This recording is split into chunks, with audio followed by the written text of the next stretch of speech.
وہ ہوتا ہے جو 300 کی اونٹنی نبی کو 900 بلیک میں دے کے دے۔ ابو طالب نے تو کلمہ پڑھا ہی نہیں، میں ممبر پہ کہتا ہوں نہیں پڑھا۔ وہ کلمہ پڑھ کے مسلمان کیوں؟ وہ کئی کافروں کے گھر پیدا ہوا۔ بندے بھول گئے اپنے پیروں پر، کیونکہ وہ بیچارے 40 سال تک کنکر کو شنکر مانتے رہے، جو پتھر کو حی و قیوم سمجھتے رہے۔ انہیں تو مسلمان ہونے کے لیے کلمہ پڑھنا چاہیے، اس جاہلانہ بحث میں نہ پڑھنا۔ بلکہ آئیے میں اپنی قوم کے نوجوانوں کو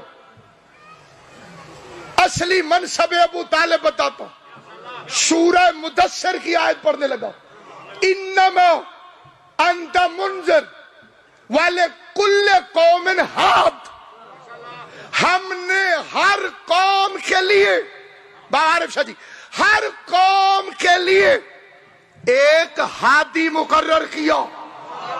کوئی بھی زمانہ حجت خدا سے خالی نہیں ہوتا۔ ابو طالب اپنے زمانے کی حجت خدا کا نام ہے۔ جعفری صاحب توجہ چاہو، اصغر جی پھر توجہ چاہتا ہوں۔ اپنے زمانے کی حجت خدا کا نام، جس نے نبوت کا چارج مصطفیٰ کے حوالے کیا، جس نے انبیاء کے تبرکات مصطفیٰ کو دیے۔ چلیں بات تھوڑی سی خشک تو ہو جائے گی، لیکن توجہ چاہتا ہوں۔ امام حسین کا نام رکھا ہے اللہ نے، ٹھیک ہے؟ یہ وہ روایت ہے، کیونکہ میرے کثرت سے سنی بھائی تشریف فرما ہے تو میں ان کی خدمت میں وہی روایتیں پیش کروں گا جو ان کے ہاں مسلمات میں سے ہیں۔ رسول خدا تشریف لائے، انہوں نے پوچھا بی بی فاطمہ سے بچے کا نام کیا رکھا ہے؟ فرمایا میں علی سے پہلے کیسے رکھوں؟ علی نے فرمایا میں آپ سے پہلے کیسے رکھوں؟ حضور نے فرمایا میں اللہ سے پہلے کیسے رکھوں؟ جبرائیل آ گیا، اس نے کہا نام ہے شبیر، کہا یہ تو عبرانی ہے، میری زبان عربی ہے، کہا حسین۔ 5 تن کے نام رکھے ہیں اللہ نے، حسین کا نام حسین ہے، بتایا کس نے؟ محمد مصطفیٰ نے۔ رکھا کس نے؟ اللہ نے، اللہ تمہاری زندگی کرے۔ امام حسن کا نام حسن، رکھا کس نے؟ اللہ نے۔ بتایا کس نے؟ مصطفیٰ نے، تمہاری زندگی ہو گئی۔ سیدہ کا نام فاطمہ، رکھا کس نے؟ اللہ نے۔ بتایا کس نے؟ مصطفیٰ نے۔ علی کا نام رکھا کس نے؟ اللہ نے۔ بتایا کس نے؟ محمد کا نام محمد کس نے رکھا؟ اللہ نے۔ بتایا کس نے؟ عمران نے۔ اب مولوی خود فیصلہ کر کے بتائے جبرائیل آیا تھا یا خدا نے خود گفتگو کی تھی؟ اللہ جیسے براہ راست گفتگو کرے۔ اور عہدے کے لیے عصمت ضروری ہے، مذہب شیعہ کا پرنسپل ہے، عہدے بغیر عصمت کے نہیں مل سکتا، عہدے دار کا معصوم ہونا ضروری ہے۔ بی بی مریم پر یہودیوں نے اعتراض کیا، شادی نہیں ہوئی تو بچہ کہاں سے آیا؟ بی بی نے جھولے کی طرف اشارہ کیا، یہودی تھے، بے غیرت نہیں تھے، ورنہ کہہ دیتے ہم ماں کے حق میں بچے کی گواہی قبول نہیں کرتے۔ اس نے کہا آتانی الکتاب وجعلنی نبی۔ عیسیٰ بولا، یہودی مطمئن ہو گئے، اور مریم کو آج تک ہولی لیڈی مانتے، معصومہ۔ معصومہ مانا کیوں؟ کہ اس کا بچہ بولا۔ جو بچہ اس عمر میں بولے جب بچے نہیں بولتے، ماں معصومہ ہوتی ہے۔ جو یہودیوں کو قرآن، جو یہودیوں سے گفتگو کرے، اس کی ماں تو معصومہ، اور وہ علی جو محمد کو قرآن سناتا رہا، ادھر پیغمبر کے ہاتھوں پر آیا اور پہلے فکر علی کے یہی ہے کہ یہ رسول اللہ توریت سناؤ، زبور سناؤ، انجیل سناؤ، قرآن سناؤ۔ بعض بدبختوں نے اعتراض کیا کہ علی تو بہت چھوٹا تھا، اس نے قرآن سنایا کیسے؟ عقل کے اندر تم عظمت مصطفیٰ کو بھی بھول گئے، محمد کے ہاتھوں پر تو پتھر بھی بول پڑتے ہیں۔ لسان اللہ بولے تو اعتراض کیسا؟ جو یہودیوں کے سامنے بولا، اس کی ماں مریم معصومہ، علی رسول کے سامنے بولا، ماں فاطمہ بنت اسد معصومہ، مریم کی شادی نہیں ہوئی کیونکہ معصومہ ہے اور کیونکہ بتول ہے۔ بتول کی شادی نبی سے بھی نہیں ہو سکتی کیونکہ نبی سے ترک اولا کا امکان ہے، بتول سے اس کا بھی نہیں۔ اسی لیے اللہ نے مریم کو کنواری چھوڑ دیا۔ کسی نبی سے بھی شادی کر دیتا تو گڑبڑ ہو جاتا۔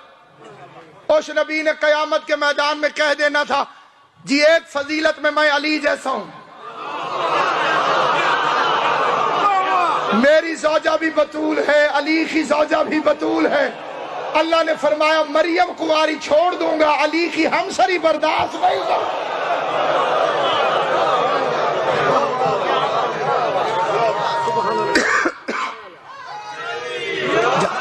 مریم کی شادی اس لیے نہیں ہوئی کہ معصوم کوئی نہیں تھا۔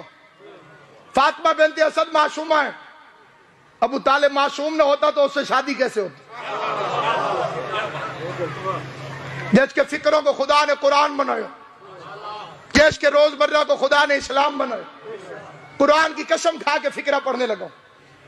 13 بندے کھڑے تھے مصطفیٰ کے سامنے کعبے میں، حضور نے 7 آیتیں پڑھی اور ہر آیت کا مجرم سامنے کھڑا تھا۔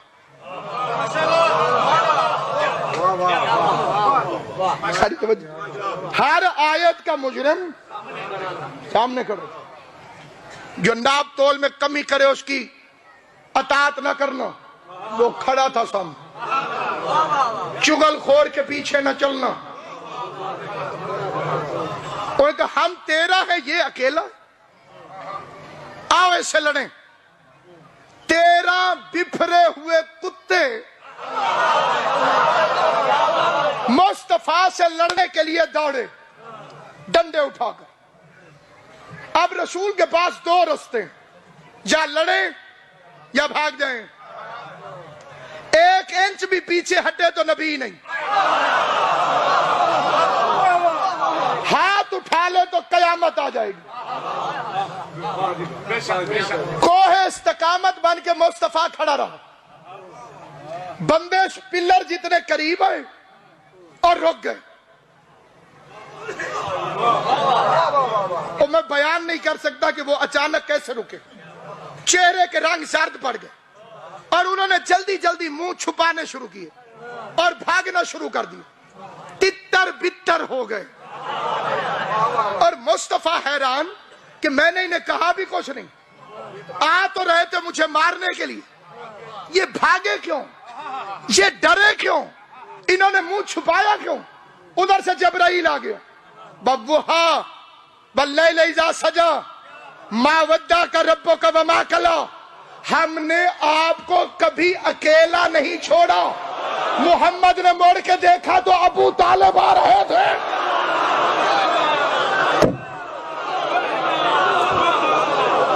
تجھے اکیلا چھوڑا ہی نہیں،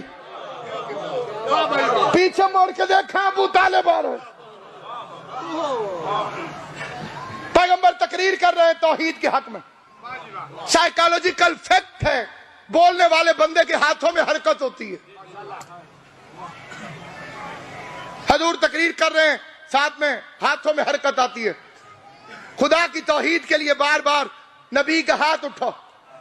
ابو لہب نے جل کے کہا، عبداللہ کے یتیم، معاذ اللہ، تیرے ہاتھ ٹوٹے۔ قرآن کی قسم کھا کے کہتا ہوں، اہل سنت علماء نے بھی تسلیم کیا کہ کونے سے ابو طالب کی آواز آئی، تبت یدا ابی لہب وتب، ابو لہب تیرے ہاتھ ٹوٹے۔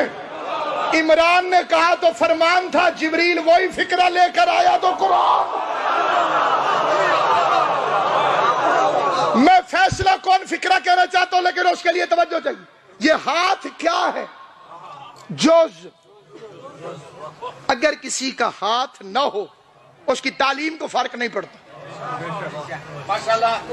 اگر ڈاکٹر کا ہاتھ نہ ہو آپ دوا لے لیں گے، استاد کا ہاتھ نہ ہو آپ پڑھ لیں گے،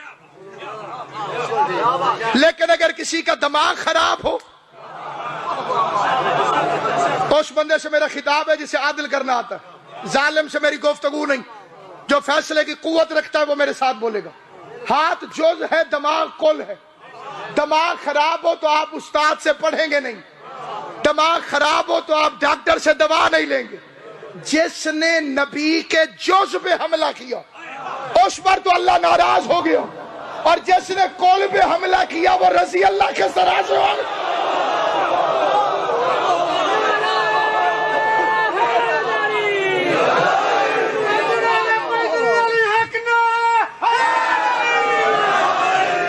سامعین گرامی، حق کو پوشیدہ کرنا ہر دور میں شیطان کی کوشش ہوتی۔